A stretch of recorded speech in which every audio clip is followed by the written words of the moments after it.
Hello बालक, कैसे आप लोग? उम्मीद करता हूँ मजे में होगे, जम के पढ़ाई कर रहे हो।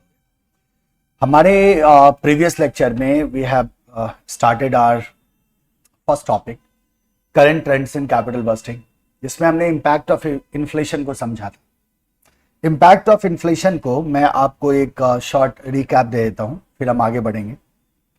आपको अच्छी तरह से दिमाग में होगा, आपने रिवीजन भी किया होगा, I hope. I have faith on you. पूरा भरोसा है मुझे कि आपने पक्का रिवीजन किया होगा। So if you remember, inflation का मतलब हमने क्या कहा था कि purchasing power of money decline करता है over the period of time. Time के साथ परचेजिंग पावर डिक्लाइन करता है। That what the inflation is all about.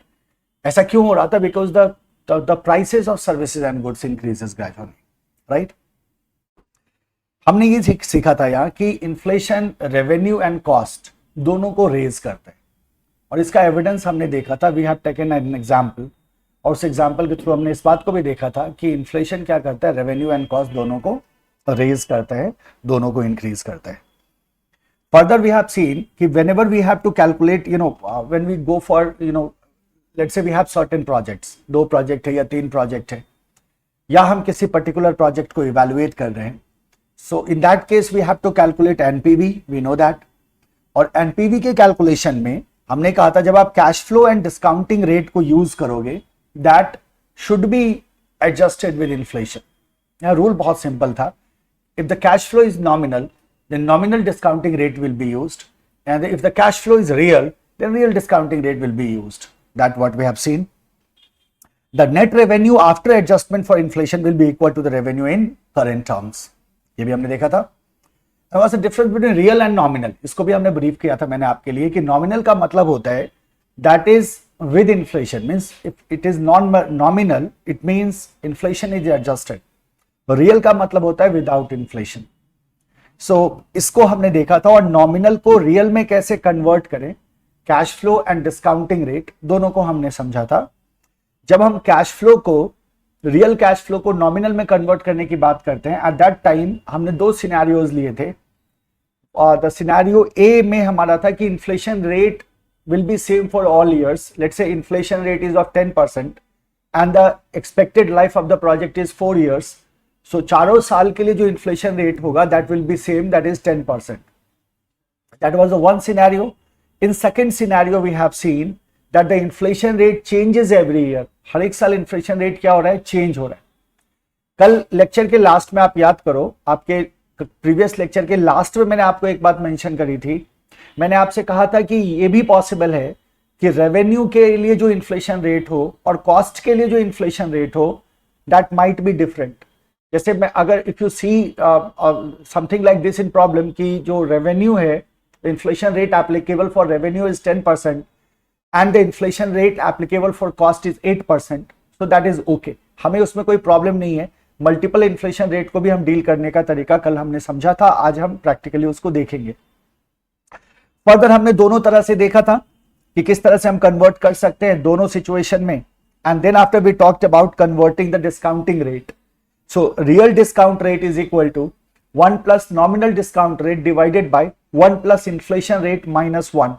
This is the formula we use to convert discount rate. So we can go from nominal to real, real to nominal. And the basic fundamental aspect, the basic funda was that for real cash flow, we will be using real discounting rate, and for nominal cash flow, we will be using nominal discounting rate. तो यही reason था कि जब हमने illustration 1 किया था, आपको ध्यान में होगा, तो illustration 1 में so we calculated the nominal, we had the real cash flow and nominal discounting rate. तो हमने कहा 2 पॉसिबिलिटीज हैं, आप याद करो, आप पेज पलट के देखना। प्रीवियस क्वेश्चन में इलस्ट्रेशन 1 में हमने जो सीखा था, तो वहां सिचुएशन ये था कि cash flow was real without inflation, whereas the discounting rate was with inflation, so that was nominal. तो हमने कहा real cash flow, nominal discounting rate. तो we said there are 2 ways to solve this question. One, the real cash flow can be converted into nominal cash flow, and then we can discount that cash flow with a nominal discounting rate. Or another way, the alternative may be that we have the real cash flow and we have the nominal discounting rate. So nominal discounting rate can be converted into real discounting rate, and then we will discount the real cash flow with real discounting rate. So these were the two alternatives what we have discussed in previous class. पक्का आपको याद होगा. Let's move it. ये distortion जो आता है inflation की वजह से क्यों आता है, तो हमने दो चीजों को एट्रीब्यूट किया था. पहला था डेप्रिसिएशन चार्जेस, और याद करो मैंने आपसे क्या कहा था कि डेप्रिसिएशन नॉन कैश एक्सपेंस है. So whatever asset we bought today, so on that amount, right, we are charging depreciation on that asset. We are charging depreciation, and in depreciation, when we are charging depreciation, we are doing nothing but recording it into book of accounts. Actually पैसा किसी को पे नहीं हो रहा है. So अगर non cash expense है, कैश इन्वॉल्व ही नहीं है, इसका मतलब that want get affected by the inflation. Inflation का उस पर कोई असर होगा ही नहीं. और यही हमने कहा था कि जो डेप्रिसिएशन चार्जेस हैं, depreciation charges are based on historical costs. ये किस पे आधारित है? हिस्टोरिकल कॉस्ट पे आधारित है. And that is why tax benefit from depreciation charges want be affected by inflation. इसको समझने के लिए फर्दर वी हैव सीन कि जो हमारा annual after tax cash flow होता है, that can be denoted by R minus C minus D multiplied to 1 minus T. So where R is revenue, C is cost, D is depreciation, T is tax rate. Or further we have solved it like R minus C into 1 minus T plus DT. And we said that कि R minus C, 1 minus T जो है हमारा, that will depend on inflation. And it will behave, in line with inflation. So if inflation is increasing, so you will see that with increasing inflation, the revenue and cost will also raise. But as far as DT is concerned, what is DT? So that's basically the tax, what tax is being applied on depreciation charges. So D into T, T is tax rate, D is depreciation. So this DT part of the equation is not depending on inflation. It is totally independent of what? Inflation. So depreciation charges को हमारे को क्या करना होता है? Ignore करना होता है. So we have seen the example as well, जहां हमने देखा था कि depreciation में कोई फर्क नहीं पड़ रहा, and finally हमने इसके कंक्लूजन को भी देखा था. The second consideration, which is the reason behind distortion due to inflation, was that the cost of capital considered for investment contain a premium for anticipated inflation, and that is why the investors will demand the nominal return, that is Rn, is equal to Rr, that is the real return, plus P. P here denotes what? Inflation. So equation goes like Rn is equal to Rr plus P. Okay. ये जो conversion का है ना, as far as real and nominal के conversion का सवाल है, वो हमने प्रीवियसली डील किया हुआ है, उसको आपने देखा हुआ था, और फिर हमने इलस्ट्रेशन 1 को देखा था. Now we have another question in front of us, that is illustration 2. ठीक है, इस क्वेश्चन को हम करेंगे and then we will move ahead. By doing this question we will be concluding this topic. ये टॉपिक हमारा क्या हो जाएगा? कंक्लूड हो जाएगा, and we are done with inflation. Sir आपने तो कहा था बहुत टफ टॉपिक है ना, तो बालक हर एक टॉपिक टफ है. हर एक टॉपिक के शुरू में मैं बोलूंगा बहुत टफ है, क्योंकि कौन सा टॉपिक एग्जाम में आपको उलझा दे और आपका 2 नंबर लेके चला जाए, इसकी कोई गारंटी नहीं रहती है ना. तो हमें क्या करना है? हर एक टॉपिक को बहुत ही इंपॉर्टेंट, बहुत ही टफ मान के चलना है, तब तक जब तक हम उसको पढ़ न लें. Once you are done with the topic, फिर आप बोलोगे इसमें तो कुछ है ही नहीं. आप बोलोगे सर इन्फ्लेशन में है क्या? कुछ है ही नहीं, बस nominal to real and real to nominal convert करना है, और या तो रेट इन्फ्लेशन रेट सभी साल के लिए सेम होगा या अलग अलग ईयर्स के लिए डिफरेंट होगा, और फिर एक और पॉसिबिलिटीज हो सकती है कि रेवेन्यू और कॉस्ट के लिए अलग अलग इन्फ्लेशन रेट हो. यही पॉसिबिलिटीज हैं, इसी के आधार पे क्वेश्चन आएगा. डेप्रिसिएशन चार्जेस पे इंपैक्ट होता नहीं है इन्फ्लेशन का, तो उसको ट्रीट करके चलना है. सो आप बिल्कुल सही है, बहुत सिंपल टॉपिक था ना. So let's start with illustration 2. Now see this question. XYZ Limited requires 8 lakhs for an unit. तो कोई मैन्युफैक्चरिंग यूनिट है. So initial cash outlay is going to be 8 lakhs. 8 lakh rupees का आपको initial investment यहाँ दिख रहा है. The life of the project is 4 years. Salvage value is nil. So there is no salvage value. Depreciation charge is 2 lakhs per annum. 2 lakhs per annum का depreciation charges है. Correct? 2 lakhs per annum का depreciation charges है. Expected revenue and costs excluding depreciation, ignoring inflation is given. So when it says excluding depreciation, so that's a good sign for us. वैसे भी हमें उसे consider नहीं करना है. So that is given. Now see the revenue. Revenues क्या हमारा year 1, 2, 3 and 4 के लिए 6 lakh, 7 lakh, 8 lakh and 8 lakh.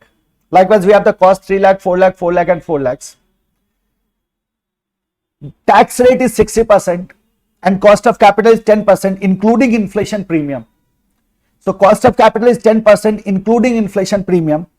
So इसका मतलब क्या हो गया कि ये जो 10% है ये किस तरह का रेट होगा? तो आपने क्या कहा sir, this is in nominal terms because it is including inflation and when inflation is included so that will be considered as what? That is in nominal terms, है ना? So inflation क्या है यहाँ? included है, तो inflation included है तो भाई nominal rate है हमारे पास. Now calculate NPV of the project if inflation rates for revenue and cost are as follows. Now see this. अब इसमें इस प्रॉब्लम में क्या डिफरेंट है फ्रॉम द अर्लियर प्रॉब्लम? तो आपको क्या दिख रहा है कि रेवेन्यू एंड कॉस्ट दोनों के लिए जो इन्फ्लेशन रेट है that is different. For year 1 revenue के लिए 10%, फिर ईयर 2 एंड 3 4 के लिए 9 8 एंड 7%, और कॉस्ट के लिए 12%, 10%, 9% and 8%. And we have to calculate the NPV. हमें एनपीवी कैलकुलेट करना है. So what is idea here? Look, अब ये जो हमारे रेवेन्यू एंड कॉस्ट हैं ये तो इन्फ्लेशन एडजस्टेड नहीं है ना, ये तो रियल है. These are the real revenue and cost, and we are given with the inflation rate for every year. तो जाहिर सी बात है हमें रेवेन्यू एंड कॉस्ट को क्या करना होगा? इन्फ्लेशन एडजस्ट करना होगा. और then after we can calculate the net cash flow after tax. So that will be the procedure because अगर हमें एनपीवी चाहिए तो हमें कैश फ्लो चाहिए. और then after we can bring it to the present value. So present value पे लाने के लिए हम 10% को यूज कर लेंगे because 10% is nominal. The revenue and cost is real. So real need to be converted into nominal and then we can calculate our cash flow and then we will be using 10% as a discounting rate क्योंकि ये मेरा cost of capital given है और 10% discounting rate से मैं उसको present value पे लाऊंगा and then after we can calculate the NPV. Initial outlay जो है वो given है, that is rupees 8 lakhs. 8 lakh का initial outlay that is given. Depreciation charges of 2 lakh is given per annum. और हम जानते हैं जो depreciation charges है हमारा 2 lakh per annum, so that is जो डीटी है मेरा depreciation charges multiplied to taxes. याद है आपको डीटी पे अफेक्ट नहीं होता किसका? इन्फ्लेशन का. सो डीटी हम लेके चले आएंगे. 2 lakhs का हमारा क्या है? Depreciation charges. 60% का हमारा टैक्स रेट है. सो 2 lakh का 60% goes to 1,20,000. So DT is equal to 1,20,000. That need to be added. Profit after tax जब हम कैलकुलेट करेंगे तो हम डिप्रिसिएशन ऐड बैक करते तो DT will be added back. 1,20,000 will be added back, right?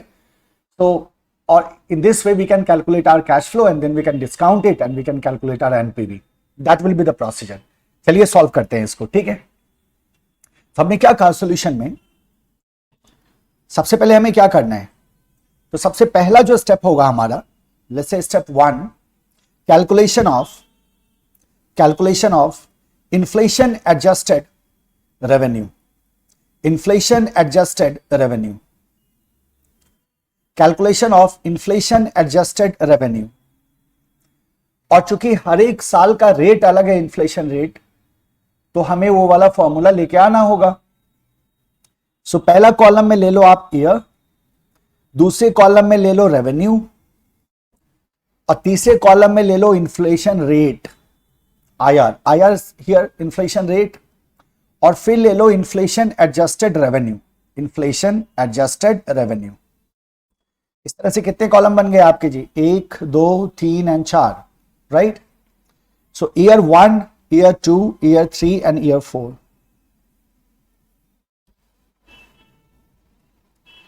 So year 1 का revenue कितना है? It's 6 lakhs.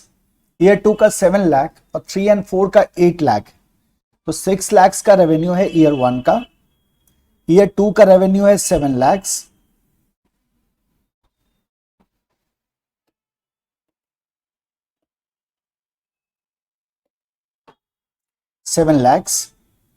ईयर 3 का रेवेन्यू है 8 lakhs और ईयर 4 का भी रेवेन्यू है 8 lakhs.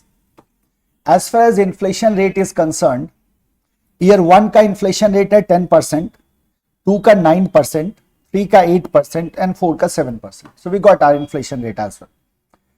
अब इन्फ्लेशन एडजस्टेड रेवेन्यू कैसे कैलकुलेट होगा? मल्टीपल रेट के लिए आप जानते हो कैसे कैलकुलेट होता है. So here in first year it will be 6 lakhs. Multiplied to 1.10, क्या होता है 1 plus inflation rate, correct. What is the inflation rate here 10%, तो डेसिमल में लेके आओ 0.10 हुआ, 1 प्लस 0.10 इज इक्वल टू 1.10, तो 60,000 multiplied to 1.10 will be the inflation adjusted revenue for year 1। Year 2 में याद करो आप क्या होता है, ईयर 1 का इन्फ्लेशन रेट है 10%, ईयर 2 का इन्फ्लेशन रेट है 9%। What happens when inflation rate remains same for all years? तो ईयर 2 में हम क्या करते हैं, inflation rate 1 plus inflation rate square कर देते हैं, ईयर 3 में 1 प्लस इन्फ्लेशन रेट क्यूब कर देते हैं। ऐसा कब करते हैं, when the inflation rate remains same।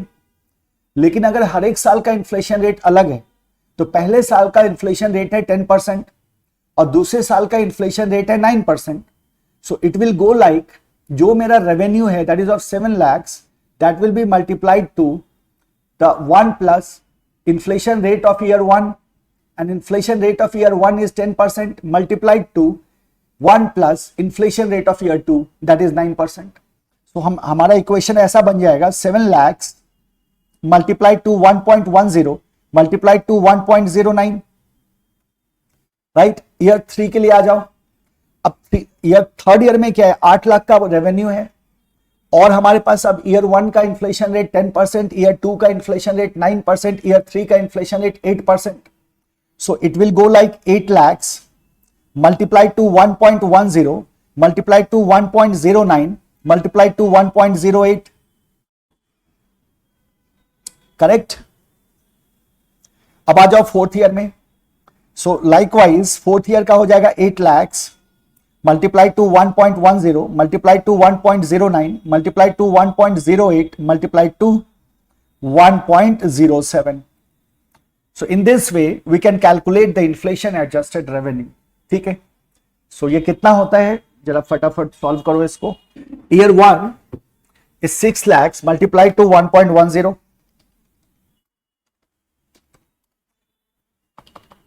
1.10 multiplied to 6 lakhs,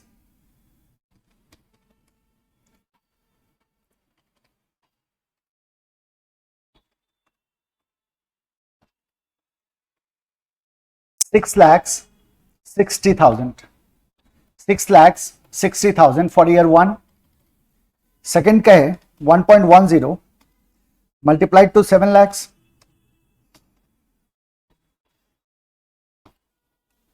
multiplied to 1.09, ये आ रहा है आपका 8,39,300। थर्ड देखो 8 lakhs multiplied to 1.10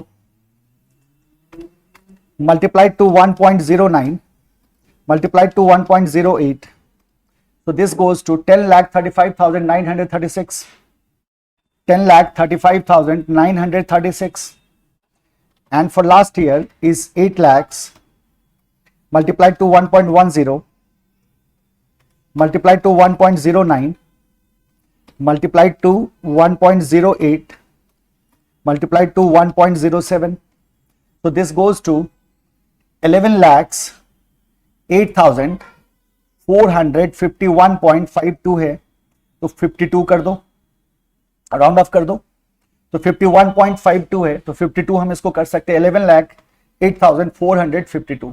so this is my inflation adjusted revenue। in the same manner we will adjust cost as well। तो revenue के बाद हमें cost को भी एडजस्ट करना होगा। We know the formula R minus C minus D, और R minus C multiplied to 1 minus T plus DT, we have DT already with us.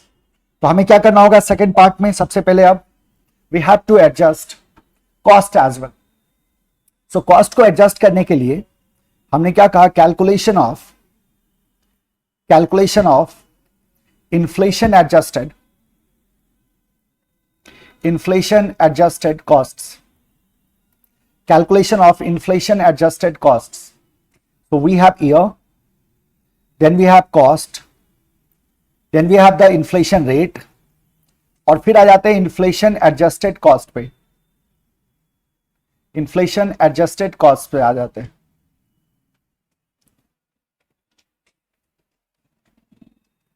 inflation adjusted cost पे आ जाते हैं। Correct? So we have year 1, year 2, year 3 and year 4. Okay. So what is the cost here? 3 lakhs, 4 lakhs, 4 lakh and 4 lakhs. ठीक है? 3 lakhs, 4 lakhs, 4 lakhs and 4 lakhs. तो ये हमारा आ गया cost. अब जो inflation rate applicable to cost है that is also different. तो 12%, 10%, 9% and 8%. तो inflation rate is 12%, 10%, 9% and 8%. Correct? अब जरा गौर करो, सेम प्रोसीजर हम अपनाएंगे यहां भी. तो पहले केस में क्या हो गया? 3 lakhs multiplied to 1.12. Second year में क्या हो जाएगा आपका? 4 lakhs multiplied to 1.12 multiplied to 1.10. Third year में हो जाएगा हमारा 4 lakhs multiplied to 1.12 multiplied to 1.10 multiplied to 1.09. Right? And fourth year में हो जाएगा 4 lakhs multiplied to 1.12 multiplied to 1.10 multiplied to 1.09 multiplied to 1.08. Correct? So in this way we can see the inflation adjusted cost. तो पहला है हमारे पास 3 lakhs multiplied to 1.10, sorry 3 lakhs multiplied to 1.12. तो ये आ रहा है 3,36,000. 3,36,000. अब आ जाओ second 4 lakhs multiplied to 1.12 multiplied to 1.10. This goes to 4,92,800. Third year में देखो 4 lakhs multiplied to 1.12 multiplied to 1.10 multiplied to 1.09. This goes to 537152, means 5,37,152. And for last year it's 4 lakh multiplied to 1.12 multiplied to 1.10 multiplied to 1.09 multiplied to 1.08. So this goes to 5,80,124.16. So 5,80,124 ले लेते हैं, 0.16 को छोड़ देते हैं. Correct? So this is our calculation of inflation adjusted cost. Now see this, we have the revenue and we have the inflation adjusted cost. Can we calculate the cash flow now? Annual after tax cash flow. Annual after tax cash flow. Calculation. Annual after tax cash flow calculation. अब हम annual after tax cash flow को अगर calculate करना चाहें तो there may be two way. Either we can calculate the net profit first and then we can add the जो हमारा tax on depreciation आ रहा है and we can reach to the annual after tax cash flow, या हम एक साथ ही सबको सॉल्व कर दें. That is possible. करेक्ट? आ जाओ. तो सबसे पहला कॉलम हो गया ईयर का. ईयर के बाद दूसरा कॉलम आ गया रेवेन्यू का. रेवेन्यू के बाद तीसरा कॉलम आ गया कॉस्ट का. इसके बाद हम क्या ले लेंगे? नेट प्रॉफिट ले लेंगे. नेट प्रॉफिट के बाद टैक्स लगा दो. फिर ले लो नेट प्रॉफिट आफ्टर टैक्स, एनपैट मतलब नेट प्रॉफिट आफ्टर टैक्स. ये क्या हो गया मेरा? Net profit after tax. ठीक है? Net profit after tax. And उसके बाद ले लेते हैं हम क्या? Tax on depreciation. और उसके बाद ले लेते हैं हम कैश फ्लो, हमारा net cash flow. This is our net cash flow. थोड़ा लंबा हो गया, थोड़ा बड़ा चार्ट बन जाएगा. इसको छोटे में भी कर सकते थे, जैसे नेट प्रॉफिट आफ्टर टैक्स तक पहले कर लेते और इसको हम बाद में कर लेते. That was also possible, but एक साथ ही कर देते हैं. सिंपल सा तो कैलकुलेशन है, कोई बहुत मुश्किल तो है नहीं, है ना? इतनी की तो आपको आदत डालनी पड़ेगी. चलो आ जाओ. 1, 2, 3 and 4 year. Now see this. Year 1 में क्या है हमारे पास? Revenue. So inflation adjusted revenue is 6,60,000. 6,60,000. Revenue क्या है मेरा? इन्फ्लेशन एडजस्टेड है. इन्फ्लेशन एडजस्टेड कॉस्ट भी क्या ले रहे हैं हम, इन्फ्लेशन एडजस्टेड, कॉस्ट भी हम इन्फ्लेशन एडजस्टेड ले रहे हैं. सो what is cost, 3,36,000. Likewise second year का रेवेन्यू क्या है मेरे पास, 8,39,300, 8,39,300. And what is the cost is 4,92,800. Third year का है हमारे पास 10,35,936, 10,35,936. What is the cost? It's 5,37,152, 11,08,452, 11,08,452.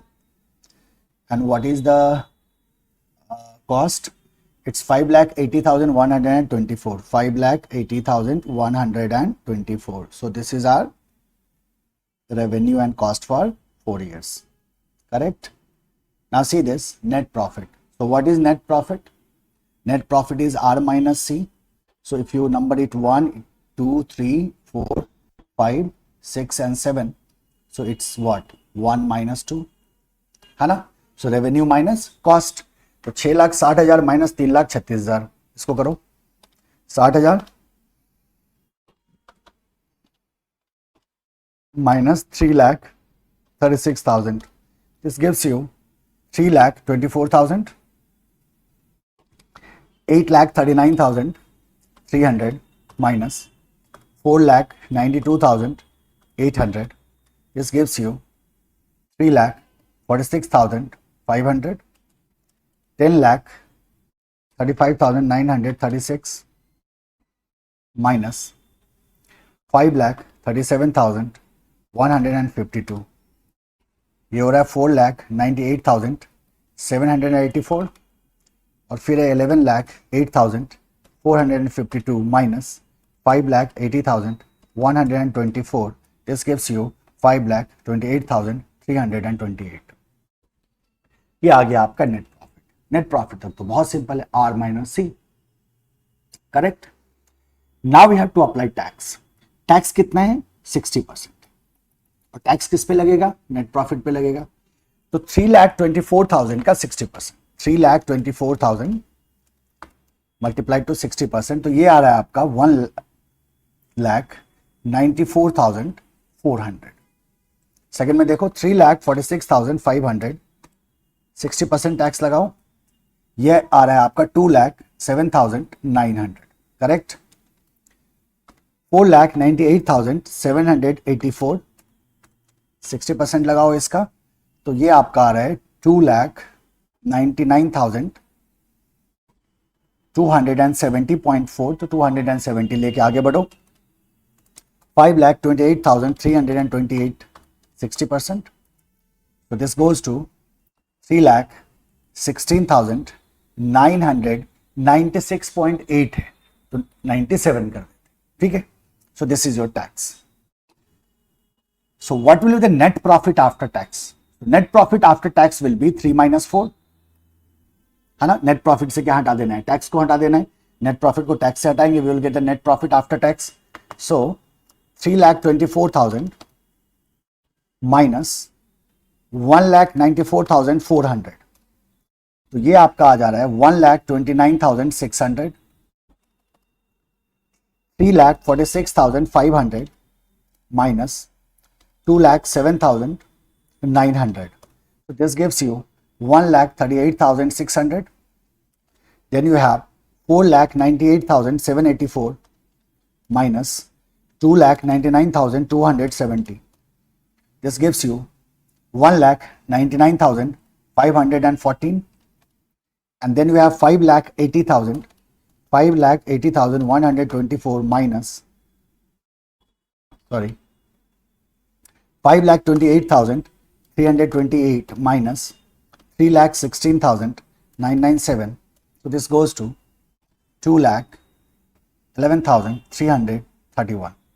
ये हमारा क्या आ गया, ये हमारा आ गया net profit after tax. Okay. So this is our net profit after tax. What is tax on depreciation? What is tax on depreciation? तो हमने क्या कहा, number 4, tax on depreciation is equal to dt is equal to 2 lakhs 60% is equal to 1,20,000.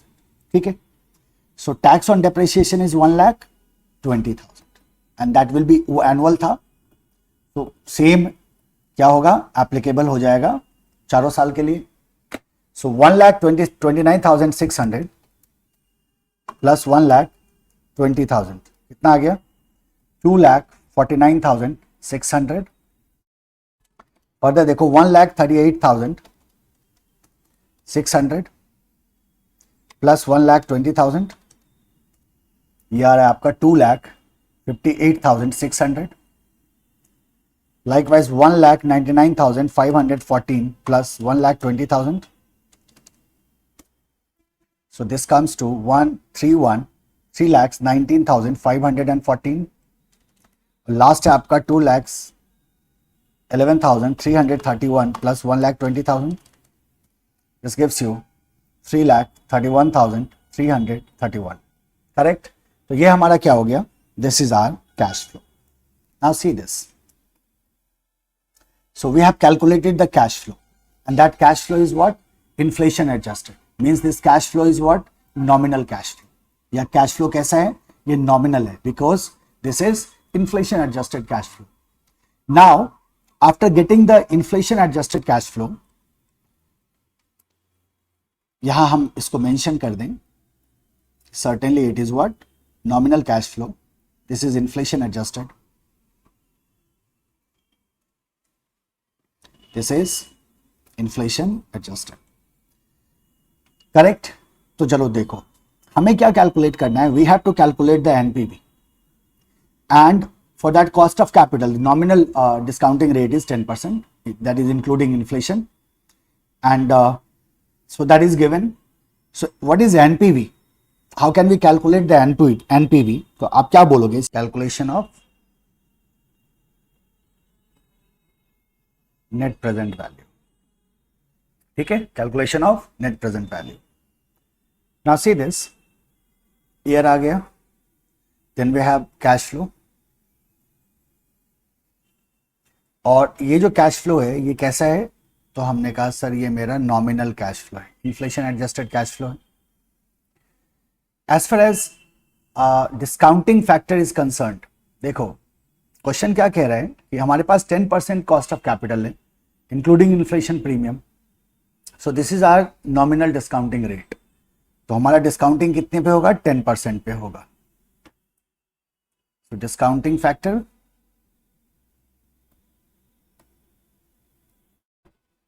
Eight 10%. ठीक है, discounting factor at 10%.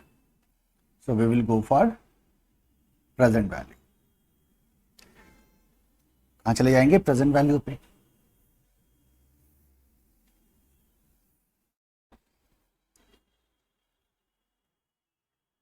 Zero ले लिया, year zero में 8 लाख का आउटफ्लो है. सो 8 लाख का आउटफ्लो है, डिस्काउंटिंग फैक्टर हम जानते हैं क्या रह जाता है, 1 रह जाता है. सो present value will remain 8 lakhs. This is your outflow. Year 1, 2, 3 and 4. So 1, 2 and 3 and 4. तो पहले साल का है आपका 2,49,600, 2,49,600. सेकेंड ईयर में है हमारे पास 2,58,600, 2,58,600. थर्ड में 3,19,514, 514. लास्ट है 3,31,331. ठीक है, दीज आर आर इनफ्लोज. 10% का डिस्काउंटिंग रेट है, तो 1 divided by 1.10.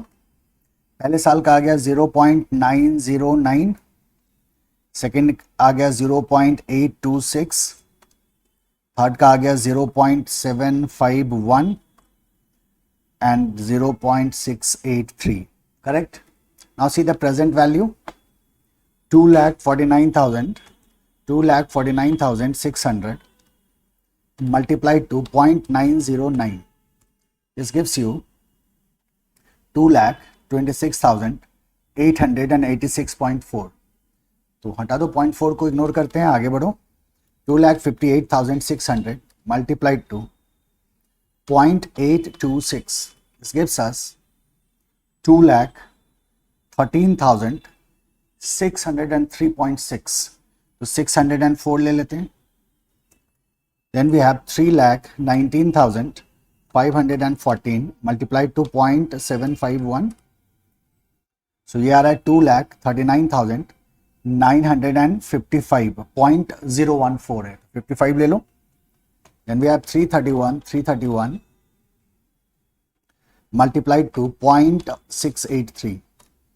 We are at 2,26,299.073. तो 073 को इग्नोर करो.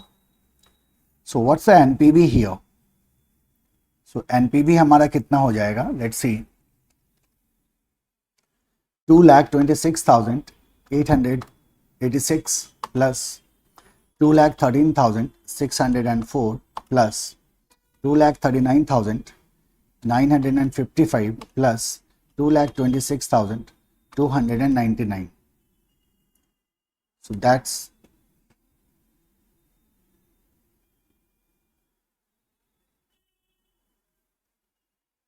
9,06,744, राइट. सॉरी, ये तो हमारा कैश फ्लो हुआ minus 8 lakhs. This gives us 1,06,744. 1,06,744. So NPV is equal to 1,06,744. This is our answer. This is our answer. तो इस क्वेश्चन का जो बेसिक आइडिया था, राइट, इस क्वेश्चन का जो बेसिक आइडिया था वो था एनपीवी कैलकुलेट करना with different rates, inflation rate for cost and revenue, है ना. So this is your solution, this is your answer, correct. So with this question we are done with inflation. अब inflation पे कुछ हम questions करेंगे आने वाले टाइम में जब हम प्रैक्टिस प्रॉब्लम को स्टार्ट करेंगे. But right now we will move to the next two topics.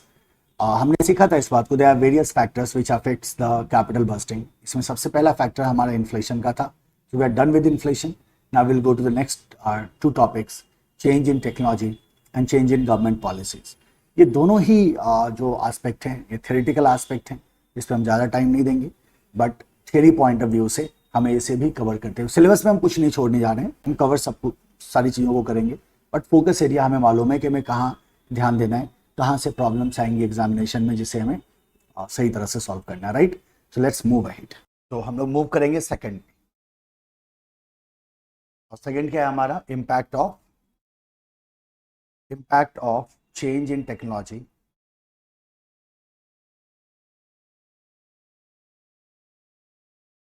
On capital. तो मैंने आपसे बताया था उस समय भी जब हमने इस टॉपिक को इंट्रोड्यूस किया था. जस्ट प्योर थियरी, ज़्यादा ध्यान नहीं लगाना इस पर. क्वेश्चन आता है तो बहुत इजीली आप डील कर पाओगे, ठीक है. देखो, we are trying to understand the impact of technology. इसका मतलब आप ये मत सोच लेना कि हम रिप्लेसमेंट डिसीजन की बात कर रहे हैं. कहने का मतलब एक मशीन को हटा के दूसरा मशीन लगा रहे हैं, ये मत सोच लेना. क्यों? क्योंकि हम इसकी बात नहीं कर रहे. We are not talking about bringing new technology in production और some other aspect of operation, but here we are talking about the impact of technology. Technology की वजह से क्या असर आता है आपके कैपिटल बस्टिंग पे. This is what we have to understand here. Certainly जब टेक्नोलॉजी चेंज होता है तो ये इम्पैक्ट करेगा आपके कैपिटल बस्टिंग. जैसे फॉर एग्जांपल जरा सोचो, have you heard about lean manufacturing. क्या होता है लीन मैन्युफैक्चरिंग? आप कहते हैं सर एक होता है JIT, just in time. Just in time में भी produce as per the order. That's a basic idea.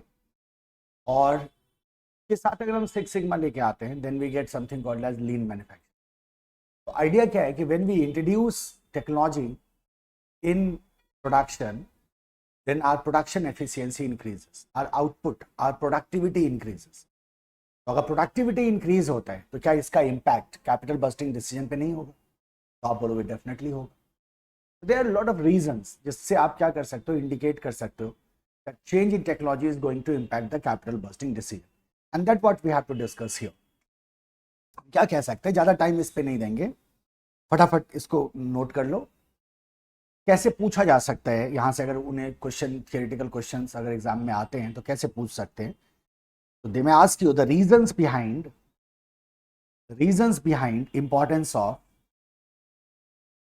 importance of analyzing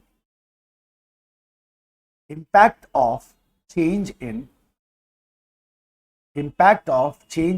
technology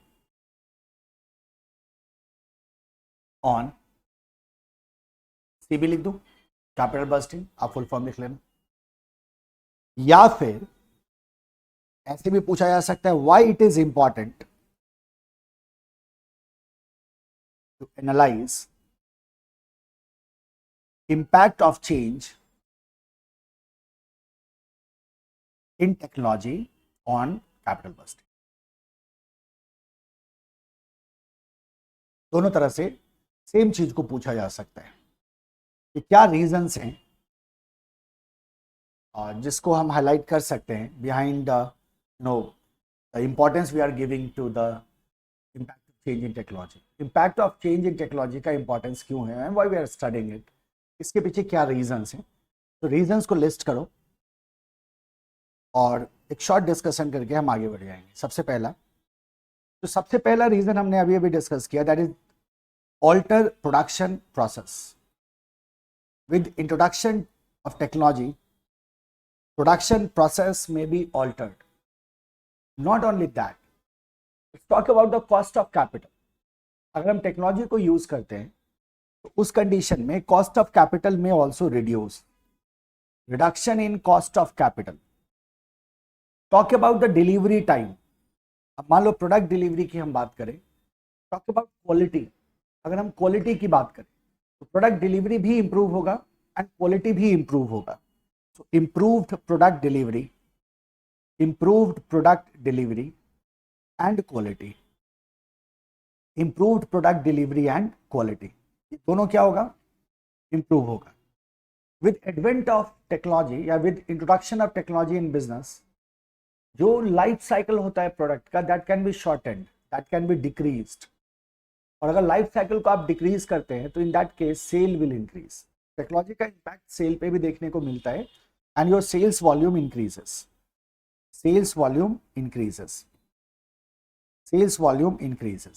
and certainly improved cash flows। इस तरह से देयर आर मल्टीपल रीजंस जिसकी वजह से चेंज इन टेक्नोलॉजी को study करना हमारे लिए जरूरी हो जाता है। बिकॉज जब टेक्नोलॉजी में चेंजेस आते हैं तो उसका जो इम्पैक्ट है, उसका इम्पैक्ट प्रोडक्शन पे भी होता है, उसका इम्पैक्ट क्वालिटी पे भी होता है, उसका इम्पैक्ट कॉस्ट पे भी होता है, उसका इम्पैक्ट कैश फ्लो पे भी होता है। तो ultimately it will impact our capital busting decision for sure। So this is the first thing we have to keep in mind. What are the reasons behind the importance of change, analyzing the change in technology? तो हम बोलेंगे कि alteration in या altered production process, हम बात करेंगे reduced cost of capital, हम बात कर सकते हैं improved quality की, improved delivery time की, increased cash flow की, and so on। There are a lot of things what can be discussed।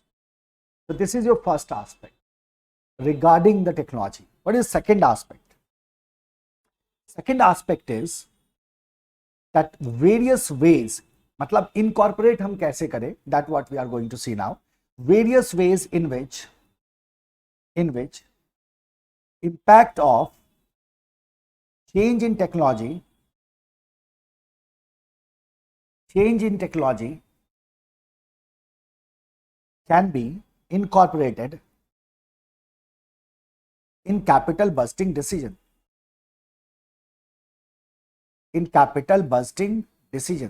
are Now, what are various ways through which we can incorporate impact of change in technology in the capital budgeting decision? ठीक है, तो क्या क्या तरीके हो सकते हैं? What are various ways? आ जाओ, सबसे पहला नंबर 1। तो इसको डिस्कस करने से पहले आप इस पे ध्यान दो कि हम क्या कह रहे हैं, various ways in which impact of change in technology can be incorporated in capital budgeting decision. So when we see capital budgeting decision, तो आप 3 एस्पेक्ट को दिमाग में रख सकते हैं। पहला, at the time of making capital budgeting decision, ठीक है। दूसरा, जब हम प्रोजेक्ट को लॉन्च कर रहे होते हैं, while launching the project. And तीसरा, पोस्ट लॉन्च, लॉन्च करने के बाद के एस्पेक्ट को हम कवर करते हैं। सो क्या हो सकता है various ways in which impact of change in technology can be incorporated in capital budgeting? तो first of all we'll say that the risk at the risk of change in technology, should be considered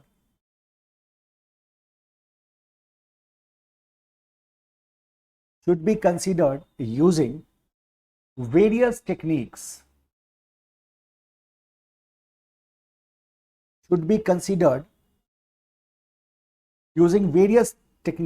at the time of making capital busting decisions.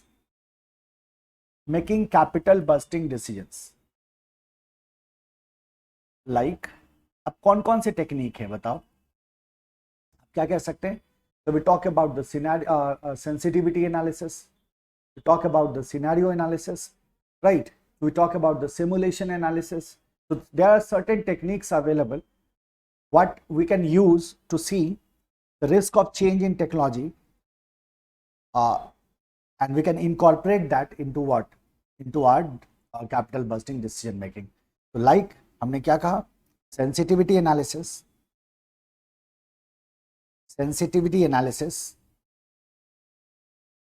scenario analysis, simulation analysis, etc. और ये सब हमें पढ़ना है, आगे देखेंगे हम, है ना। सेंसिटिविटी, सिनेरियो, सिमुलेशन, जब मेन चार्ट देखोगे आप चैप्टर का, तो you will find that we have to study all this. The risk of change in technology should be considered using various techniques, and those techniques are sensitivity, scenario, and simulation analysis. So that's the first way. Second, तो ये तो हो गया while making decision। ये क्या हो गया? while making capital busting decision,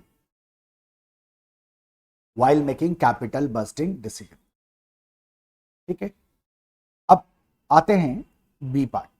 हमने क्या कहा, once the project is launched, जब प्रोजेक्ट लॉन्च होगा तो फिर हम इस एस्पेक्ट की बात कर देंगे, and that is basically analyse impact of change in technology.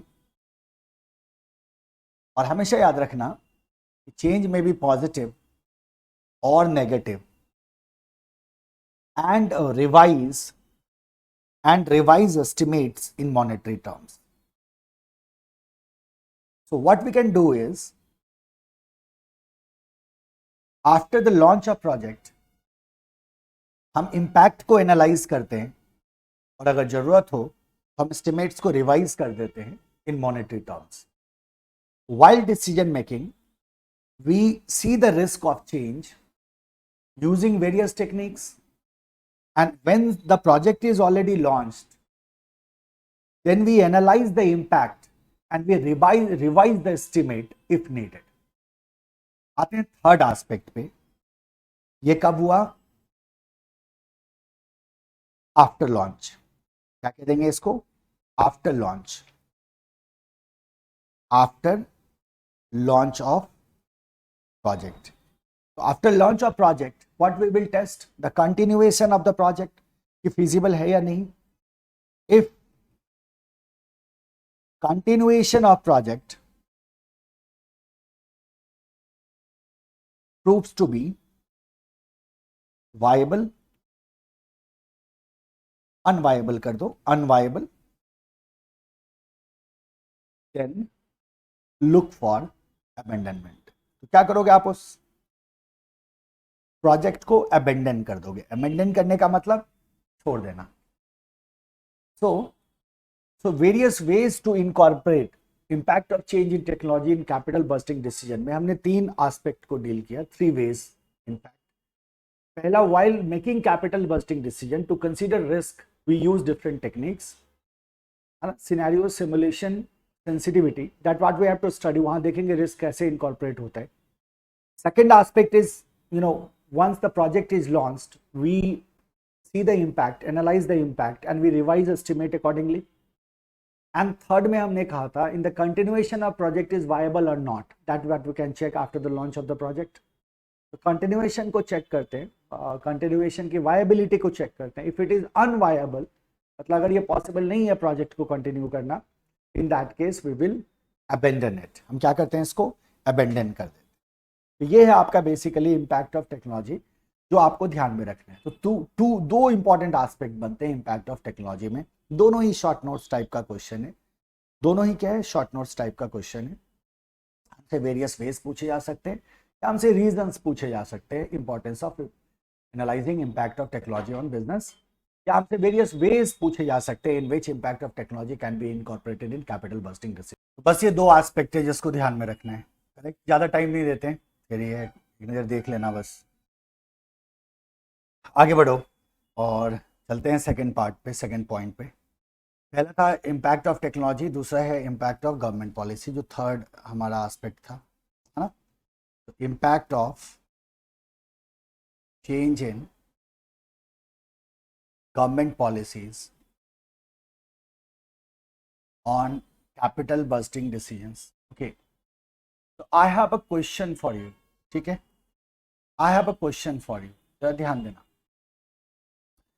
Now we know the capital structure of the firm is primarily composed of debt and equity. Capital structure of the firm is primarily composed of debt and equity. My question is very simple. Now there is something called as interest. You know that this may change as per the government policy. This may change, correct? तो अगर interest rate बढ़ता है तो इसका impact capital budgeting decision पे होगा क्या? This is my question. अगर इंटरेस्ट रेट इंक्रीज होता है तो how it is going to impact the capital budgeting decision? Can you answer this question? आया आपके दिमाग में आंसर? तो हम कहते हैं सर अगर इंटरेस्ट रेट बढ़ता है तो कैपिटल बस्टिंग डिसीजन पे क्या इम्पैक्ट होगा, that you have to understand. तो एक तो थॉट आता है सबसे पहले दिमाग में कि अगर इंटरेस्ट रेट बढ़ता है तो somehow when we talk of the debt, तो a company may borrow debt from bank, borrow loan from bank, और अगर इंटरेस्ट रेट बढ़ता है तो इसका जो कॉस्ट है that cost will increase, cost of debt here will increase, correct, and that will impact the capital budgeting decision. तो एक ये थॉट आ सकता है दिमाग में, तो आपको थोड़ा सा केयरफुल रहना है। No, as far as working capital borrowings are concerned, मान लो अगर हम वर्किंग कैपिटल की बात करें, वर्किंग कैपिटल बोरोइंग्स की बात करें, so that's short term, and working capital borrowings जो होती है वो short term sources of fund से हम बोरो करते हैं। As far as debt is concern, debt is borrowed from what, long term sources of fund. तो डेट कहां से बोरो होता है? Long term sources of fund से बोरो होता है ना।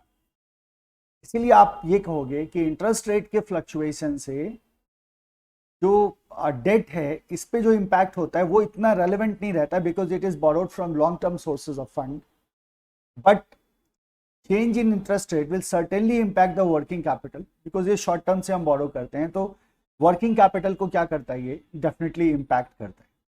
और जब ये वर्किंग कैपिटल को इम्पैक्ट करता है, अच्छा इसमें हमें कंफ्यूज भी नहीं होना, we know that initial working capital is borrowed from long term fund, so that is very obvious। जो हमने इनिशियली में इन्वेस्ट किया था, along with the initial outlay we invested some amount in working capital as well, वो long term fund से होता है, but otherwise that is from short term form. तो शॉर्ट टर्म फंड से है अगर, तो इंटरेस्ट रेट के फ्लक्चुएशन से वर्किंग कैपिटल पे इम्पैक्ट होगा, and that eventually will impact the capital budgeting decision. तो एक फैक्टर की अगर आप बात करो, let's talk about the taxation. Taxation policy बदलने से फर्क पड़ेगा क्या? आप क्या बोलोगे? डेफिनेटली फर्क पड़ेगा। Let's talk about the foreign exchange rate. Forex के चेंज होने से अगर टैक्सेशन में चेंज होता है, राइट, तो उसका इम्पैक्ट हमें देखने को मिलेगा। अगर फॉरेन एक्सचेंज रेट में बदलाव आता है तो उसका इम्पैक्ट कैपिटल बस्टिंग डिसीजन पे होगा।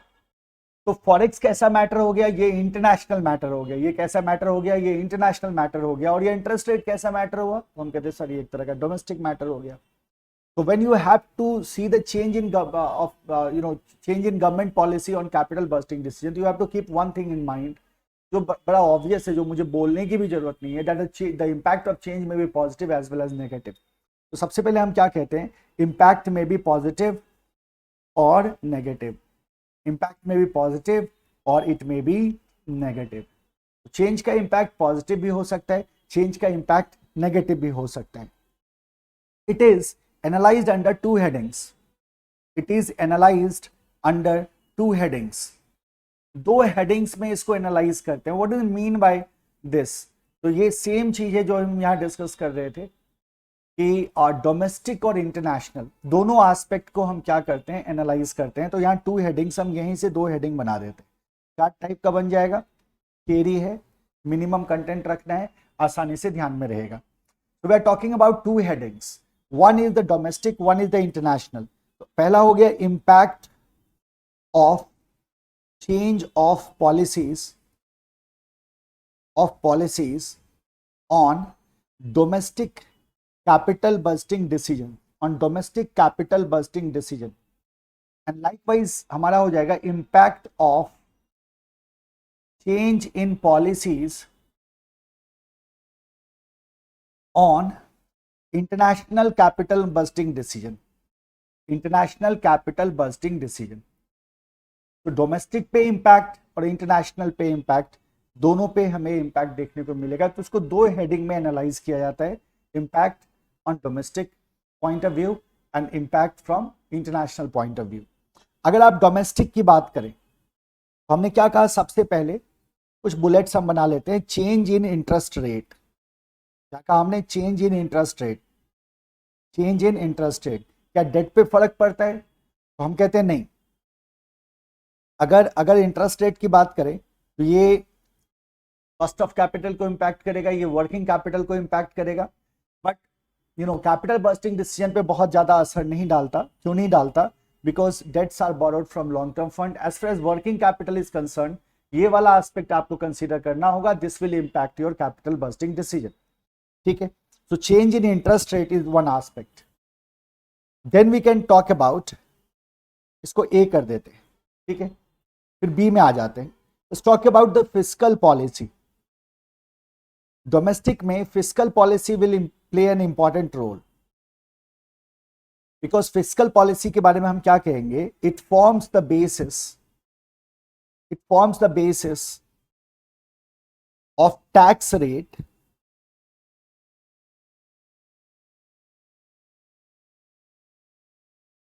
forms the basis of tax rate। तो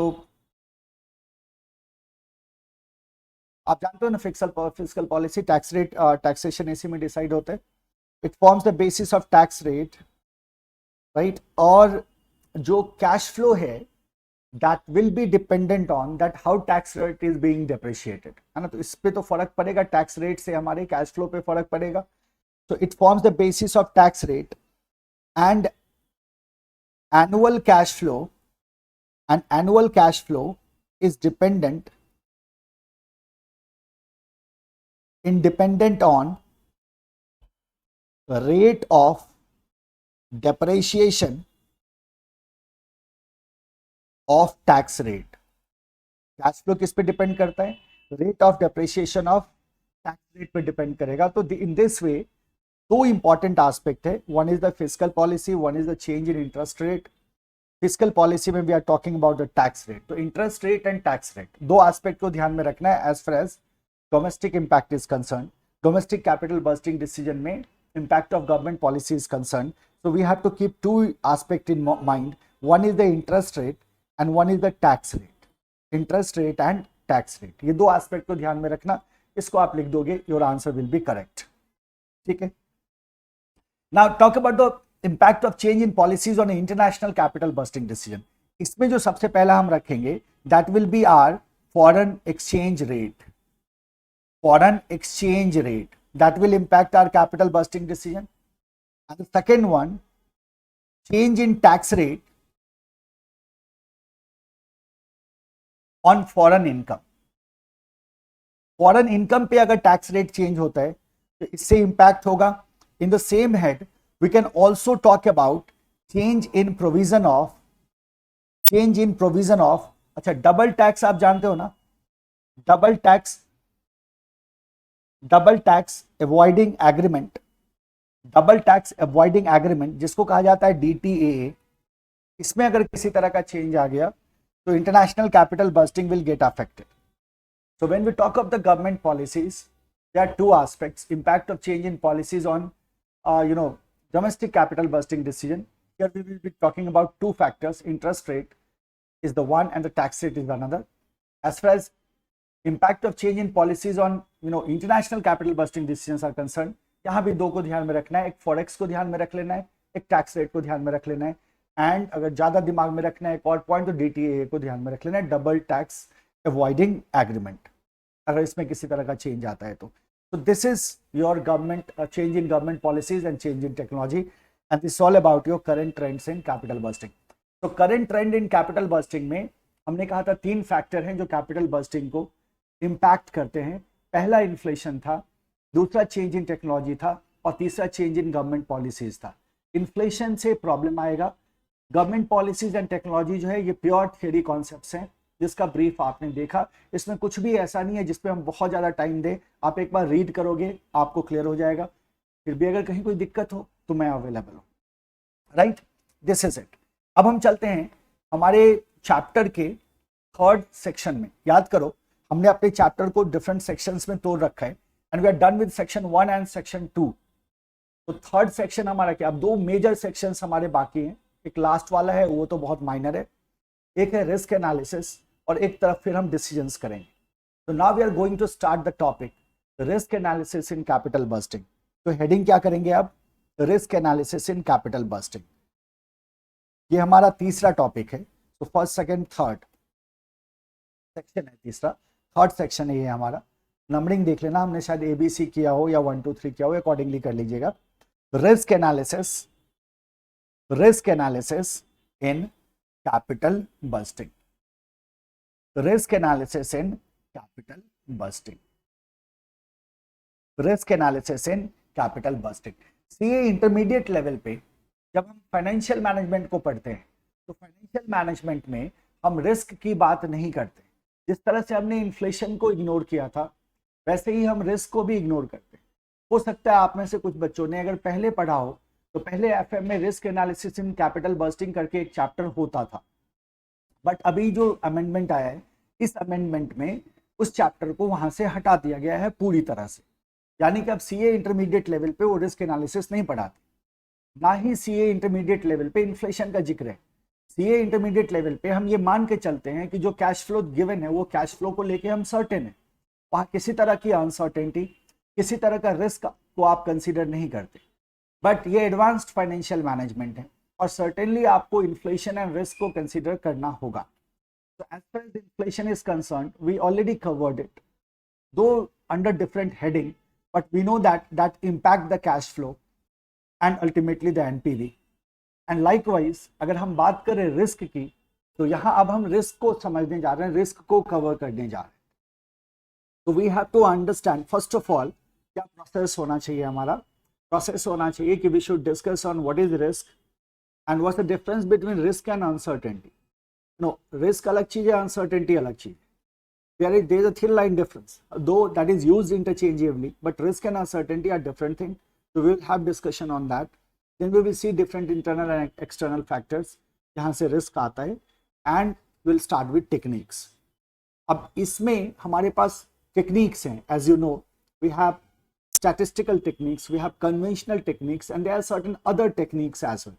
जिन techniques को हमें thoroughly समझना होगा, उन पे बेस्ड प्रॉब्लम्स हमें एग्जाम में देखने को मिलते हैं. ठीक है, तो चलिए हम स्टार्ट करते हैं risk analysis in capital budgeting. Correct. तो let's start with first of all risk and uncertainty.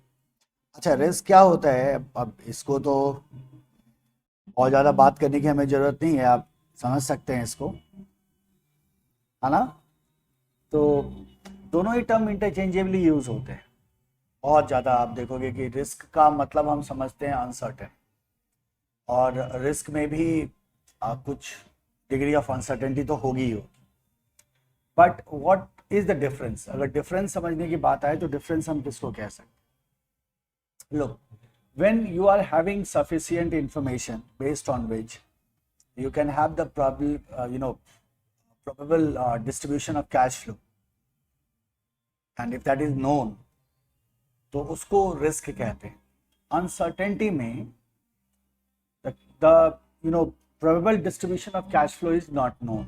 बस यही इंपॉर्टेंट है जिसको हमें ध्यान में रखना है कि रिस्क में we know that there are some alternatives, but जब हम अनसर्टेनिटी की बात करते हैं तो आप कैश फ्लो डिस्ट्रीब्यूशन को एस्टिमेट नहीं कर पाओगे, because that much information won't be available with you.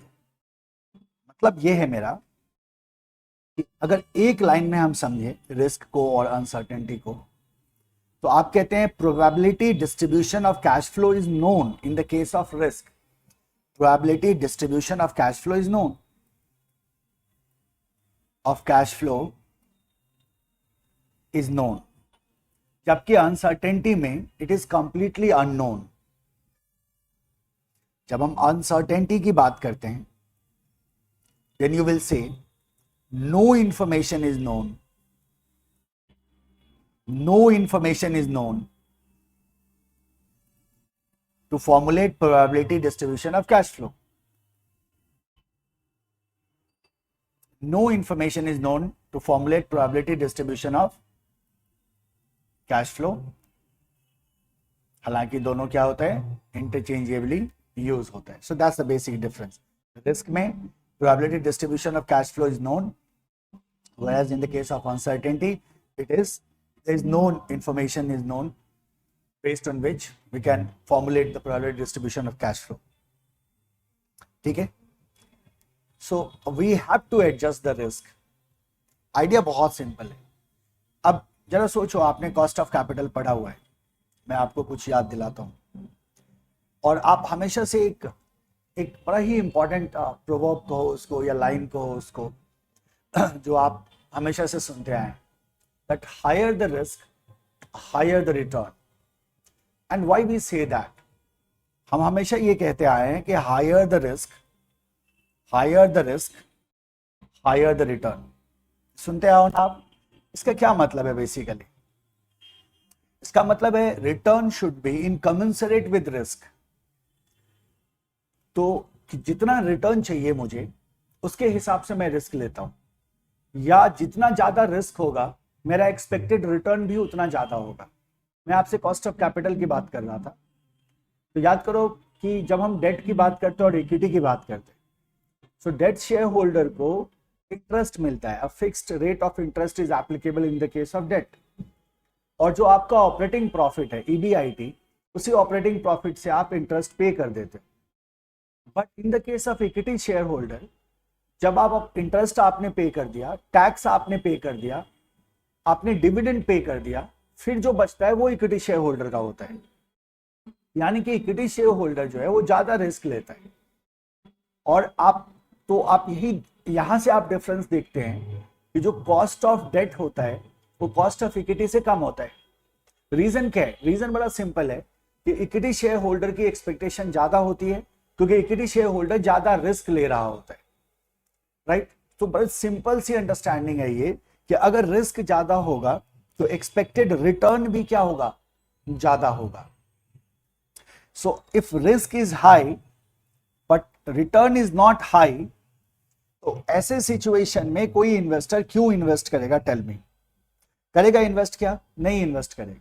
So what happens कि जैसे ही आप हाई रिस्क की बात करते हैं, इफ रिस्क इज हाई, ऐसे सिचुएशन में रिस्क प्रीमियम भी बढ़ेगा। High risk premium can be seen. Risk premium होता है रिस्क को कंपनसेट करने के लिए। So high risk premium will be demanded और कैन बी सीन, और एज अ रिजल्ट जो रिटर्न होता है, जो एक्सपेक्टेड रिटर्न होगा, that will be that also be high. So high expected return, so risk का जो इंपैक्ट है वो हमें इनकॉर्पोरेट करना होता है. Now we are going to do that. So in capital budgeting we are going to do the risk analysis. और हमने क्या कहा, जितना ज्यादा रिस्क होगा उतना ही ज्यादा रिटर्न एक्सपेक्टेड होगा. जितना ज्यादा रिस्क होगा आपका रिस्क प्रीमियम भी उतना ही ज्यादा होगा. अगर रिस्क कम है तो जाहिर सी बात है रिस्क प्रीमियम कम है. Accordingly your rate will be affected and that what we have to see here. अभी हम जाएंगे उस पे. सबसे पहले देखो कि क्या रीजन है, किन रीजंस की वजह से हमें रिस्क को एडजस्ट करने की जरूरत होती है. So reasons for adjustment of risk. Why we have to adjust the risk? What are the reasons behind adjusting the risk in capital busting decision? Of course, क्या क्या reasons हो सकते हैं. सबसे पहला रीजन देखो, पहला रीजन ले लो आप, opportunity cost. Opportunity cost. Now what is opportunity cost? What is opportunity cost? तो हमने कहा किसी एक ऑप्शन को छोड़ के जब हम किसी दूसरे ऑप्शन को ऑप्ट करते हैं, इसमें जो हमारा कॉस्ट आता है that is opportunity cost. For example, suppose I invest some amount in share market and we are getting let's say 20% of return. Correct. तो अगर मैंने वो अमाउंट शेयर मार्केट में लगाया और उसी अमाउंट को मैं बैंक में भी डाल सकता था फॉर एग्जाम्पल, और बैंक में मैं डालता हूं तो 8% का मुझे रिटर्न आता है. तो अब मैं 20% के रिटर्न को सेक्रीफाइस करके 8% के रिटर्न में इन्वेस्ट कर रहा हूं, या 8% के रिटर्न को सेक्रीफाइस करके 20% के रिटर्न में इन्वेस्ट कर रहा हूं. तो that what the opportunity cost is all about. Opportunity cost is all about alternative use of fund. So idea क्या है, जरा सोचो आप कि if the risk in investment is high, तो in that case opportunity cost will become very important aspect to consider. So आप क्या कहते हैं अपॉर्चुनिटी कॉस्ट में? आप बोलोगे there is an opportunity cost, there is an opportunity cost, there is an opportunity cost involved while investing into a project for the level of risk,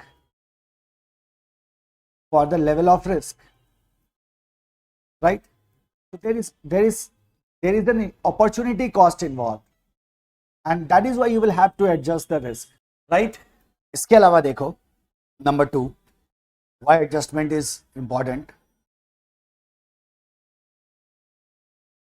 to see whether the return is proportionate with risk. To see whether the return is proportionate to risk. तो ये भी हमें देखना है. और हम जानते बहुत अच्छी तरह से भाई रिटर्न के हिसाब से ही क्या लिया जाता है, रिस्क लिया जाता है. तो रिस्क का रिटर्न में पैरिटी तो होनी चाहिए. To see whether the return is proportionate with risk, for that purpose we have to do the adjustment, right? And the third one, to estimate real value of cash flow, considering risk.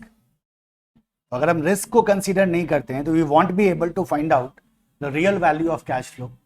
Real value of cash flow can only be found out when we consider the risk. So ये 3 एस्पेक्ट हैं बालक. पहला opportunity cost, दूसरा to see whether the risk return is commensurate with risk, और तीसरा to estimate और to find out the real cash flow, right? For that purpose we have to adjust the risk. ये reason है कि हमें risk adjustment करने की जरूरत होती है.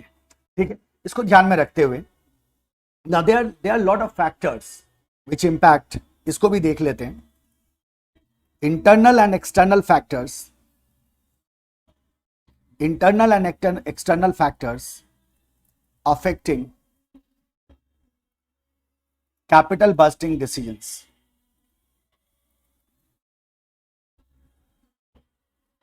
Internal external factors affecting capital budgeting decision. अब ये इंटरनल एंड एक्सटर्नल फैक्टर क्या है भाई? तो अब ये वही फैक्टर है जिससे रिस्क अराइज होता है। तो आप कहते हैं risk arises from various factors, risk arises from various factors categorized as, जिसको अपन क्या कर लेते हैं, कैटेगराइज्ड कर लेते हैं दो टाइप में। एक को हमने कह दिया इंटरनल, एक को कह दिया एक्सटर्नल। चार्ट के फॉर्म में ही ले आओ इसको, इजी रहेगा, ध्यान में भी रहेगा। एक हो गया हमारा इंटरनल फैक्टर्स, इंटरनल फैक्टर्स, एक हो गया एक्सटर्नल फैक्टर्स।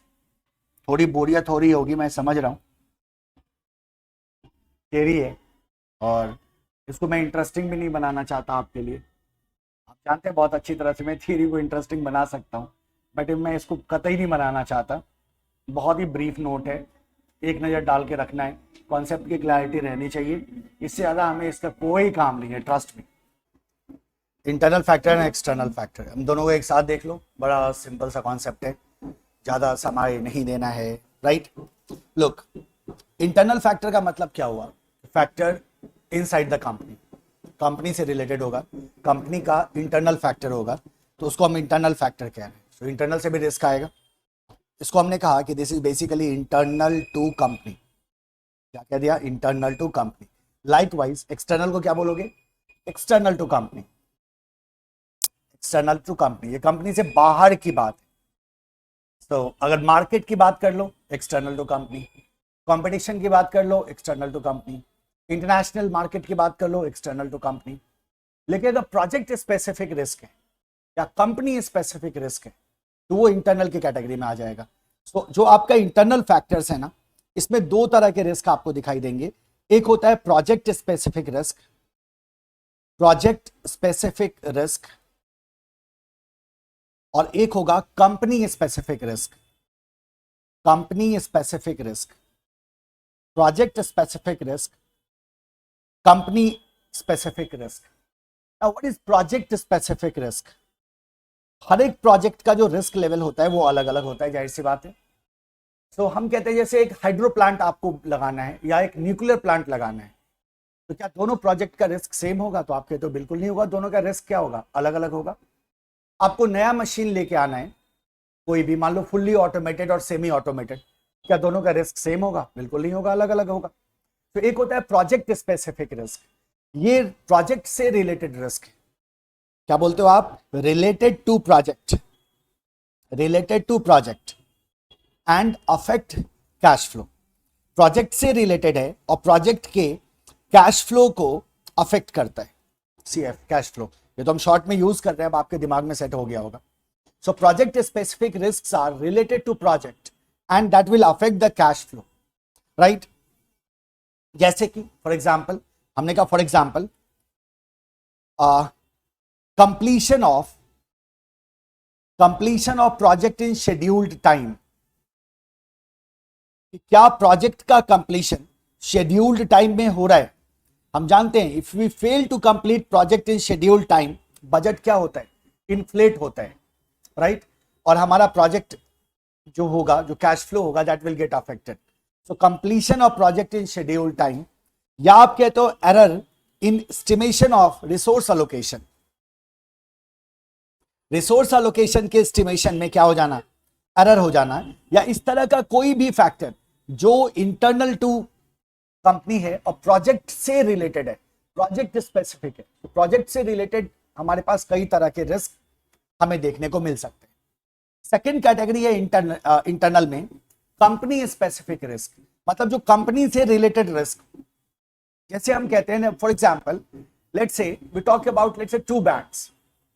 एक बैंक जो है बहुत लिबरल है when it comes to giving loan, और एक बैंक का अप्रोच कंजर्वेटिव अप्रोच है। सो बैंक ए है, बैंक बी है, जहां लोन देने में बैंक ए जो है उसका अप्रोच लिबरल अप्रोच है, वहीं बी जो है वो हाईली कंजर्वेटिव है, यानी कि बी किसी भी तरह का रिस्की लोन देने में बिलीव नहीं करता। Now tell me one thing, किसका डिफॉल्ट रिस्क ज्यादा होगा? डिफॉल्ट रिस्क किसका ज्यादा होगा? डिफॉल्ट रिस्क क्या होता है? डिफॉल्ट रिस्क या क्रेडिट रिस्क क्या होता है कि when an institution or bank lended some money to someone and that person default, that person fails to repay the amount, that is called as default risk or credit risk. तो किसके case में credit risk ज्यादा होगा या default risk ज्यादा होगा? तो B के केस में। तो ये कंपनी स्पेसिफिक हो गया। ये क्या हो गया? कंपनी स्पेसिफिक हो गया कि कंपनी की कमी है, ये कंपनी की से रिलेटेड मैटर्स की वजह से ये रिस्क आपको देखने को मिलेगा। तो इसको क्या बोलोगे आप? तो आप कहते हैं this is due to company specific factors. Company specific factors, it is related to company से रिलेटेड फैक्टर्स के लिए की वजह से ये होता है। एग्जांपल ले लो क्रेडिट रेटिंग। अब क्रेडिट रेटिंग का डिक्रीज होना, तो that will be a risk, that will be a risk. और ये कैसा मुद्दा है भाई? तो आप कहते हैं सर ये कंपनी स्पेसिफिक रिस्क है। तो हमने जब इंटरनल रिस्क को देखा तो इंटरनल रिस्क में there may be project specific risk, there may be company specific risk. अब हम बात करते हैं एक्सटर्नल रिस्क की। एक्सटर्नल रिस्क का मतलब क्या हुआ कि एक्सटर्नल टू द कंपनी। अब एक्सटर्नल रिस्क में हमारे पास कई सारे कैटेगरी हो सकते हैं। अब बहुत सिंपल है, इसको दिमाग में रखना है, इसको समझना। जरा सोचो क्या क्या चीजें हो सकती है हमारे पास एक्सटर्नल रिस्क के कैटेगरी में। सबसे पहले वी में हैव, नंबर 1 कर देते हैं इसको हम, इंडस्ट्री स्पेसिफिक रिस्क। अब इंडस्ट्री स्पेसिफिक रिस्क भी तो होगा, और जो इंडस्ट्री से एसोसिएटेड है, which is related to the industry, which affects the industry. तो अगर इंडस्ट्री स्पेसिफिक रिस्क है तो क्या ये इंटरनल टू कंपनी है या एक्सटर्नल टू कंपनी है? तो आप क्या बोलोगे? एक्सटर्नल टू कंपनी है। And if it is external to company तो इसको हमने क्या कह दिया? एक्सटर्नल फैक्टर्स के अंदर इसको हमने डाला। इसको भी नंबरिंग कर लो, 1 और 2 कर लेना इसको भी। सो इंडस्ट्री स्पेसिफिक रिस्क में आप क्या बोलोगे कि ये जो रिस्क होते हैं ये क्या करते हैं? अफेक्ट्स द इंडस्ट्री, ये इंडस्ट्री पे असर डालते हैं। और चूंकि आप उस इंडस्ट्री में ऑपरेट कर रहे हैं तो आपको भी ये इंपैक्ट करेगा। जैसे हम कहते हैं गवर्नमेंट रेगुलेशन का चेंज होना। मान लो टैक्सेशन किसी पर्टिकुलर इंडस्ट्री में गवर्नमेंट ने बढ़ाया तो उस इंडस्ट्री के सारे कंपनी अफेक्ट होंगे और आप भी अफेक्ट हो जाओगे। ये आपकी कंपनी से रिलेटेड रिस्क नहीं है, एक्सटर्नल टू कंपनी है, लेकिन इंडस्ट्री से रिलेटेड है, राइट? तो आप रेगुलेशन की बात कर लो या आप टेक्नोलॉजी की बात कर लो। टेक्नोलॉजी चेंज होता है तो बहुत सारी कंपनीज का फायदा होता है, नुकसान होता है। We have seen it in the case of Nokia, in the case of Kodak, या मेनी कंपनीज जो टेक्नोलॉजी की वजह से जिनका नुकसान हुआ। So what happens there? तो हमने क्या कहा? अगर टेक्नोलॉजी चेंज हो जाता है, अगर टेक्नोलॉजी चेंज हो जाता है, राइट, तो ये भी, इससे भी इंडस्ट्री पे इंपैक्ट होता है, and that will be industry specific risk. So हमने जैसे कहा change in regulations, change in regulations, change in technology etcetera, ये सब क्या है? ये सब इंडस्ट्री स्पेसिफिक रिस्क है, नंबर 1। Number 2, market risk. अब मुझे ये बताओ कि मार्केट रिस्क कहां से आएगा? तो आप क्या बोलोगे? ये मार्केट की वजह से आएगा। ये किसकी वजह से आएगा? ये मार्केट की वजह से आएगा, ये मार्केट की वजह से आएगा। जैसे कि आप कहते हैं चेंज इन डिमांड, डिमांड का चेंज होना। अगर मार्केट में डिमांड चेंज होता है, लेट्स से डिमांड फॉल्स, तो that will impact you negatively.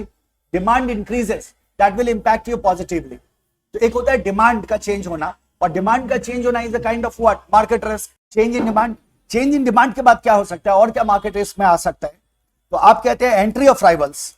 याद रखना, एंट्री ऑफ राइवल्स भी मार्केट का फैक्टर। अच्छा, ये दोनों जगह आएगा। जब आप कंपटीशन रिस्क देखोगे नंबर 3 में, तो वहां भी एंट्री ऑफ राइवल्स इंपॉर्टेंस रखेगा, but in the case of market is also in entry of rivals को हम रख सकते हैं। एंड देयर में भी वेरियस आता है, जैसे हम कहते हैं availability of resources, that's also kind of market risk. कि रिसोर्स की अवेलेबिलिटी क्या है, वो भी किस कैटेगरी में जाएगा? मार्केट रिस्क की कैटेगरी में जाएगा। Number 3 is the competition risk. Competition risk सबसे पहले तो हो गया entry of rival, entry of new rival. अगर मार्केट में नया राइवल आता है, एंट्री ऑफ न्यू राइवल, अगर मार्केट में नया राइवल आता है तो उस कंडीशन में क्या होगा? वो एक तरह का कॉम्पिटिशन रिस्क हो जाएगा।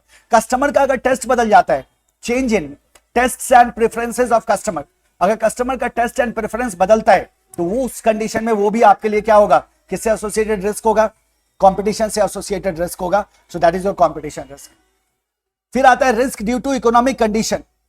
Risk due to economic condition, अगर इकोनॉमिक कंडीशन की वजह से रिस्क आए, जैसे जीडीपी का, इंटरेस्ट रेट का, फिस्कल पॉलिसी का, मॉनेटरी पॉलिसी का चेंज होना।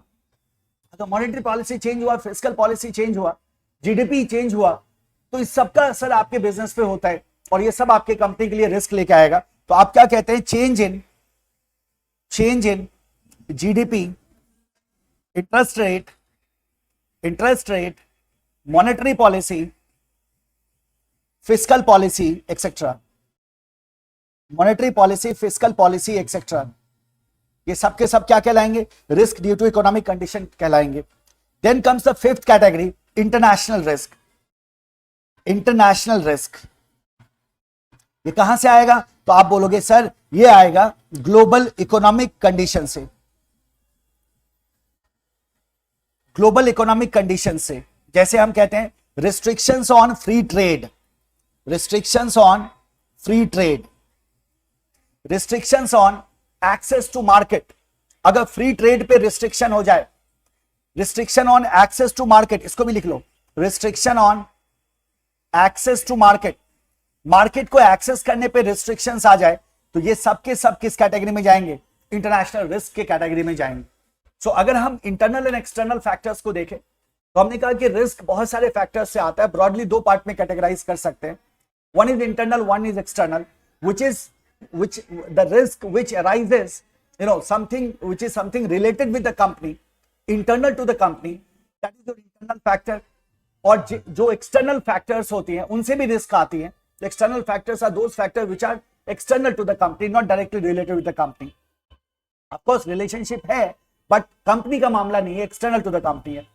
जब हम internal to the company में आते हैं, internal factors में दो तरह के फैक्टर्स में हम कैटेगराइज करते हैं, one is project specific, one is company specific. और जब हम एक्सटर्नल में जाते हैं तो एक्सटर्नल में हमारे पास 5 कैटेगरी हैं टोटल, जिन 5 कैटेगरी में हम रिस्क को डिवाइड कर देते हैं। सबसे पहला जो कैटेगरी था हमारा वो इंडस्ट्री स्पेसिफिक रिस्क था, फिर हमने मार्केट रिस्क को देखा, फिर हमने कॉम्पिटिशन रिस्क को देखा, risk due to economic condition को देखा और इंटरनेशनल रिस्क को देखा। ये आपका थ्योरी का इंट्रोडक्टरी एस्पेक्ट था कि what is risk, difference between risk and uncertainty. ये डेफिनेशंस आपसे एग्जामिनेशन में कतई नहीं पूछे जाएंगे। हाँ, आपसे इंटरनल एक्सटर्नल फैक्टर अगर मान लो एज अ थ्योरी आता है तो आप आसानी से हैंडल कर सकते हो, एमसीक्यूज में आते हैं तो आप आसानी से हैंडल कर सकते हो। वैसे इन सब की हमें जरूरत होने वाली है नहीं, है ना, और that is why we are very brief. So this is your risk. Now we have to move to the next part, जहां हम क्या करेंगे, रिस्क एनालिसिस टेक्निक्स को पढ़ेंगे, जो हमारा मेन मुद्दा है, राइट। तो अपन हेडिंग करेंगे अब रिस्क एनालिसिस टेक्निक्स। आज के लेक्चर में बालक हो सकता है, वो तो मैं बाद में चेक करके वो करूंगा तभी मुझे समझ में आएगा, हो सकता है साउंड का थोड़ा इशू हो, कुछ ढोल नगाड़े बज रहे हैं बगल में और साउंड प्रूफ होने के बाद भी आवाज़ थोड़ी बहुत आ रही है, हो सकता है माइक कैच कर रहा हो। अगर ऐसा हो रहा होगा तो इग्नोर करना, लेकिन मुझे पता है कि डिस्टर्बेंस लेवल पे नहीं हो रहा होगा, थोड़ा बहुत हो सकता है, तो एंजॉय करना उसको, तुम भी थोड़ा बहुत डांस कर लेना गाने पे, चलेगा ना। तो रिस्क एनालिसिस टेक्निक्स क्या देखना है हमें, रिस्क एनालिसिस टेक्निक्स को हमें देखना है, जो हमारा मेन मुद्दा है, रिस्क एनालिसिस टेक्निक्स। हम जानते हैं कि रिस्क एनालिसिस टेक्निक्स की अगर हम बात करते हैं तो मैंने आपको शुरू में ही कहा था कि 3 टेक्निक्स है हमारे पास, स्टैटिस्टिकल, कन्वेंशनल एंड अदर्स। तो कन्वेंशनल को हम पहले पढ़ेंगे, अभी हम क्या करेंगे, पहले कन्वेंशनल को पढ़ेंगे, फिर हम देखेंगे स्टैटिस्टिकल को और फिर हम देखेंगे अदर्स को। कन्वेंशनल है, नाम से ही कन्वेंशनल है, तो इसको पहले देख लेते हैं, फिर स्टैटिस्टिकल को, फिर अदर्स को। इस सीक्वेंस से कोई फर्क नहीं पड़ता, आपके क्वेश्चन सॉल्व करने की एबिलिटी में कोई फर्क नहीं पड़ेगा, राइट। बट थोड़ा सा सीक्वेंस को मैं यहाँ चेंज करने जा रहा हूँ। तो पहला है कन्वेंशनल, दूसरा है स्टैटिस्टिकल, तीसरा है अदर्स। हम पहले में आते हैं कन्वेंशनल टेक्निक्स, पहले में आएंगे कन्वेंशनल टेक्निक्स। जब आप कन्वेंशनल टेक्निक्स की बात करते हो तो under conventional techniques we have 2 techniques to study. One is the RADR, that is risk adjusted discount rate, and second is the certainty equivalent, that is C। अब जरा गौर करो, हमने अभी तक क्या समझा, हमने ये समझा कि risk can not be ignored. क्यों नहीं इग्नोर किया जा सकता, क्यों इसका एडजस्टमेंट जरूरी है। We talked about the opportunity cost, we talked about the कि रिस्क के हिसाब से रिटर्न आ रहा है या नहीं आ रहा है, एंड वी टॉक्ड अबाउट हम तब तक रियल कैश फ्लो को हम नहीं कर पाएंगे एस्टिमेट जब तक हम रिस्क का एनालिसिस ना करें, because we know that risk जितना ज्यादा होगा हमारा डिस्काउंटिंग रेट भी उतना बढ़ना चाहिए। हमने कहा था कि रिस्क के फैक्टर को हमें एडजस्ट करके चलना होगा, right, and for that purpose we have certain techniques. How to deal with that, the first technique we are going to talk about is risk adjusted discount rate. और इसी में आप देखोगे किस तरह से हमने क्या किया, रिस्क के फैक्टर को इंक्लूड किया। एक रिस्क फ्री रेट होता है और एक रिस्क प्रीमियम होता है जिसका जिक्र हम कर चुके हैं, और risk free plus risk premium is equal to RADR होता है। तो वी हैव टू सी कि how it is done how it is calculated, और इस पे आधारित क्वेश्चंस को हम किस तरह से सॉल्व कर सकते हैं, right. But we will be doing all techniques in our next class. अगले सेशन में हम सारे टेक्निक्स को कवर करना शुरू करेंगे। We start with conventional, then we go to the statistical, and then we will be covering others, और इसके बाद फिर हम डिसीजंस पे मूव करेंगे, right. In this lecture we will stop here. Theory था, एक बार अच्छे से पढ़ लेना, एक बार रिवाइज कर लेना जरूरी है, राइट। और उस रिवीजन के बाद इन नेक्स्ट लेक्चर हम क्या करेंगे, यहां से कंटिन्यू करेंगे। इन्फ्लेशन पे कुछ क्वेश्चन प्रैक्टिस करने के लिए मैंने आपको दिया है, आप अपने ड्राइव में चेक कर सकते हैं। You can see in your drive, आपके ड्राइव में एक पीडीएफ मिल जाएगा आपको, आपके ड्राइव में एक पीडीएफ मिल जाएगा आपको, जिस पीडीएफ से इग्नोर करना, कलाकार है अभी मेरे साथ, इनका नाम शौर्य पराशर है ना, ये बीच में हाय बोलने आते हैं आप लोगों को, ठीक है। सो उस क्वेश्चन को क्या करना, सॉल्व करना। कुछ 4-5 क्वेश्चन हैं, आपके गूगल ड्राइव के फोल्डर में आपको मिल जाएगा, राइट। वहां से आप क्या कर सकते हो, उस क्वेश्चन को डाउनलोड करके अटेम्प्ट कर सकते हो, राइट। सो चलो, we will stop here today and see you in next lecture. Thank you everyone, keep working hard, keep shining, bye bye, take care.